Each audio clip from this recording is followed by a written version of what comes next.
अस्सलाम वालेकुम। आवां लियाकत राजपर सिंधी में चवणी आहे त धनार सचाई ते चढ़े त खड़ ते खीर प्यारे।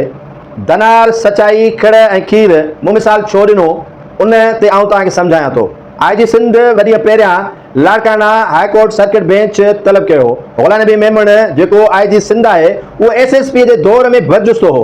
SSP जॾहिं हुयो त उन में हिम्मत बि हुई, फुरताई बि हुई। शायदि हिन जे मथां हींअर वज़न काफ़ी पइजी चुको आहे ऐं हाणे हू रिटायरमेंट जा ॾींहं आराम ऐं आसानी सां कटणु चाहे थो त बतौर IG हू रिटायर थी वञे, छो त काफ़ी हुनजे कुलीग्स सां हालत ऐं हशर हू ॾिसी चुको आहे। इन जे करे हू मेमण बचो आहे ठारे ठारे ऐं रस्तो साफ़ कंदे हू उतां क्रॉस करणु चाहे थो ऐं पंहिंजे ज़िंदगी जेके नौकरीअ जा ॾींहं आहिनि उहे ख़ुशि असलूबीअ सां गुज़ारणु चाहे थो। जॾहिं सिंध हाई कोर्ट में लाड़काना सर्किट बेंच जे अंदरि जस्टिस साहिबान उनखां काफ़ी तिखा सवाल कया, उन्हनि यकीनन हुन वटि जवाबु कोन हो ऐं जवाबु भला कहिड़े नमूने सां ॾेई सघे थो। जॾहिं जेका स्कूल टीचर सदफ हासिलो जे कातिल जे गिरफ़्तारी लाइ हुन खां सवाल कयो वियो त तव्हां ॾिठो त हिकिड़े ॾींहं जे अंदरि उन कातिल खे पाताल मां ॻोल्हे ॿाहिरि कढी आया। पोइ सभु उन्हनि एफर्ट्स इस्तेमालु कया, 25 लख इनाम बि रखियो, हर शइ उन्हनि कई।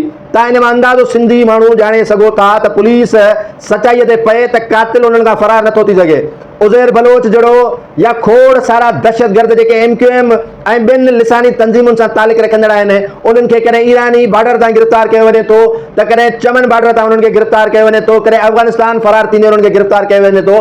धाड़ेल सिंध जा उन्हनि खां क़ाबू नथा थियनि। धाड़ेल सिंध जन में हुननि जो हथु छो नथो पए? धाड़ेल सिंध जा उन्हनि खां ॿार कीअं आहिनि? उते सरदार पीर मीर वॾेरे जागीरदार ऐं सियासतदान MP MNA सेनेटर वज़ीर सलाहकार जी रसाई उन्हनि धाड़ेलनि ताईं थिए थी।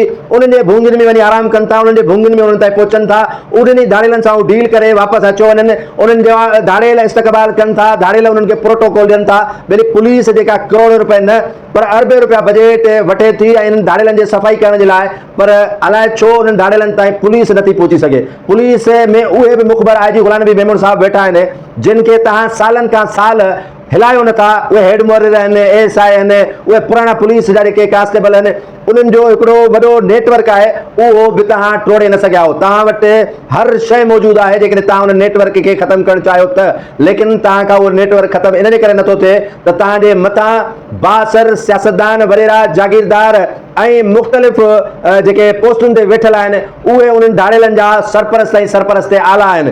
तव्हांखे मां हिकिड़ी तस्वीर ॾेखारींदुसि जंहिंमें पीर ॾोहारनि धाड़ेलनि वटि मौजूदु आहे ऐं उन्हनि सां मुलाक़ात करे थो। उन्हनि जी रसाई उन्हनि धाड़ेलनि जे कैंपुनि ताईं आहे, पुलिस जी छो न आहे? इहो हिकिड़ो सिंधी माण्हू सवाल ज़रूरु तव्हां खां पुछनि था मेमण साहब।